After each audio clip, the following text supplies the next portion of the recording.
So is pairing up a 4-core CPU with a Radeon RX 6600 XT GPU a good or a bad idea? That is the question we're going to try and answer in today's video.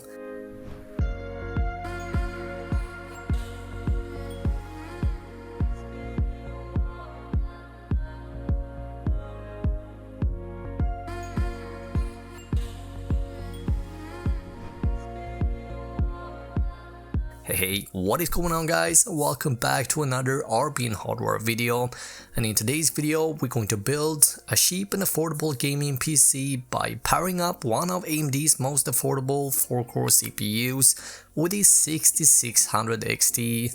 Now I'm going to run you guys through the entire building part from start to finish, and then we're going to look at gaming benchmarks in 21 of some of today's most popular games. Now, all items you see me using can be found linked up down below. And with that said, let's get started and let's kick things off with the CPU, RAM, motherboard as well as storage. Now the CPU pick for today's build is the Ryzen 3 3100, which is a Zen 2 based 4-core CPU with a base clock of 3.6 and a boost clock of 3.9. Now you might be asking, how does a 4-core CPU stand against, let's say, the 5600G, which is a 6-core processor? And that is a great question. Now here is a side-by-side comparison between the 3100 on the left and the 5600 on the right, using the same graphics settings and same graphics card. As can be seen here, while the 3100 certainly is able to provide smooth gameplay, having 2 fewer CPU cores, well, that does have an impact on the 1% low, as we can see. Now this is obviously just one example guys, but expecting slightly lower 1% low seemed to be a small hit you might have to take if you do opt for a cheaper 4-core CPU. So that begs the question, why consider this CPU then?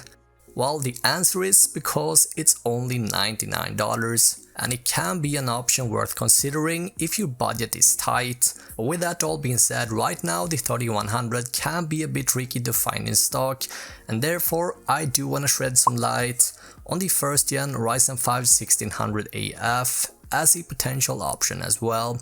Now, I talked about this before. The 1600AF is practically a rebranded Ryzen 5 2600 and only performs about 10% worse than the 3600 at $50 less. Anyway guys, both CPUs are linked up down below.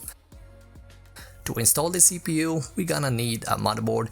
Now coming in at just $60, Gigabyte did a great job here putting together this quality budget motherboard, and I've used this in several builds with great success. Now currently Amazon is having a flash sale on the Asus equivalent variant of this board called Prime B450M, and this is coming in at $68. And so if you do prefer Asus over Gigabyte, have a look at the Prime instead, and both boards are linked up down below. To install the CPU, match up the triangle located at the left side corner with the triangle located on the motherboard. Lift up the lever, then line up the triangles and gently place the CPU in its socket. Then lower the lever and the CPU is installed. Now to get away as cheaply as possible, I am once again picking the included stock cooler for today's PC build. This one comes bundled with our CPU choice, allowing us to spend a bit more money on the graphics card that we're gonna look at in just a moment's time. And to all of you guys that are worrying about CPU temperatures, here's our system showing we have no problems keeping our CPU cool and quiet, avoiding thermal throttling to kick in. Anyway, the cooler installment is super simple. Make sure that the AMD logo is facing the I/O and that the 4 screws line up with the screw holes. Then carefully tighten the cooler down in a pattern something like so.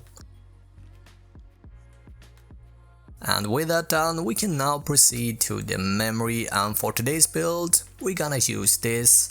This is the Corsair Vengeance LPX 16GB kit and it currently sells for around $70. If you want to save a few dollars here, Amazon right now has a flash sale going on a fairly similar spec kit and you find that linked up down below.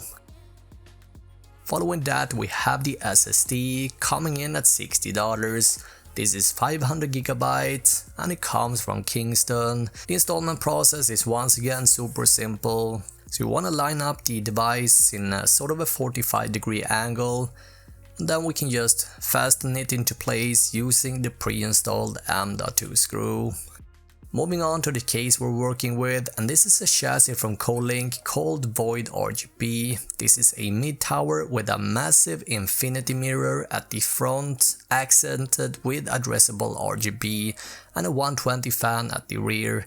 Now the Void can be quite tricky to find, especially if you're located in the US and Canada, and in that case I recommend having a look at the Cooler Monster MB320, which I recently featured in my top 3 best budget PC cases in 2021.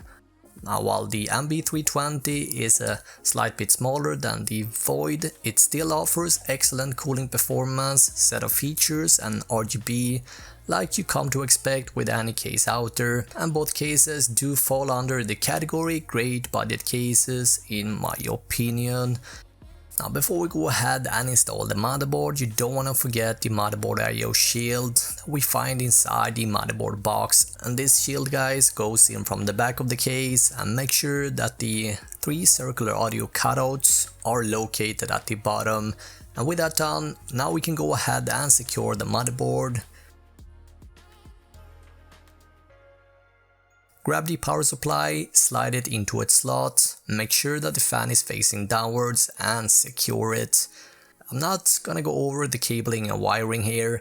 If you are interested, you can just simply watch any of my previous videos for exact details, how you should go about setting this up. And with that done, that sort of brings us over to the graphics card. This is the Radeon RX 6600 XT that targets 1080p at max level of details, but thanks to lots of VRAM, it can definitely do 1440p pretty alright as well, if you are fine of dropping the settings a little bit. We're about to dive into the performance in greater detail in just a second's time here guys. But just to show you, here is Red Dead Redemption, and as we can see it runs perfectly fine at both Full HD and at 1440p. Now the 6600 XT comes with 8GB of G6 memory on a 192-bit memory bus and 32MB of something called Infinity Cache. Now this to me is really one of the biggest drawbacks with this GPU. So Infinity Cache basically compensates for the narrow 192-bit memory bus on the 6600 XT, and from what I've seen from extended testing from other credible tech sites, more Infinity Cache is good for higher resolutions.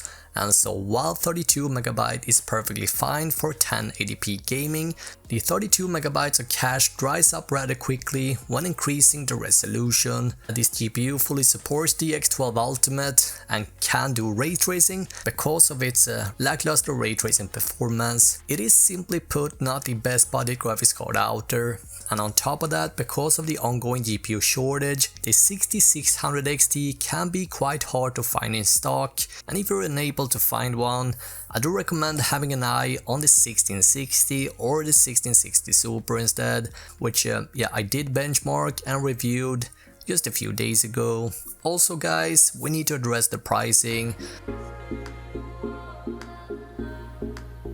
And as a lot of you guys probably know, graphics cards have been very hard to get a hold of lately, and prices are really through the roof pretty much across the board. Now the 6600 XT launched with an initial price tag of $379, but right now it goes for around $700, which is quite a price increase to say the least. Right now we aren't 100% sure when the prices are gonna go back to normal, and for the time being, in my opinion, I find the 1660 and the 1660 Super to be the best price to performance GPUs that you can get a hold of at the retail market, as of right now. Now, if you want to go cheaper here, I recommend having a look at the used market for a 1060, a Radeon RX 580 or a GTX 970. Another alternative here can be to pull the trigger on an APU with the built-in graphics as a stopgap until prices are back to normal. But yeah, right now it is kind of a mess to build a gaming PC. With that all said, let's take a look at the gaming performance running 21 of some of the most popular games. Here we can see that the 6600 XT is able to provide high and smooth frame rate in most of the games tested. 1080p at high to very high settings is where you find the sweet spot with this card, and for 1440p I recommend settling for medium to high. That is what you should aim for. Here's what the final part list is looking like. Now you should be able to pick up all parts for around $1,140 for the B450 and the Ryzen 5 1600 AF combo. Now this video took a lot of time to complete, so please leave a like or a dislike and make sure to subscribe to never miss any of my future gaming PC builds. If you have any questions, please let me know. Thank you so much for watching.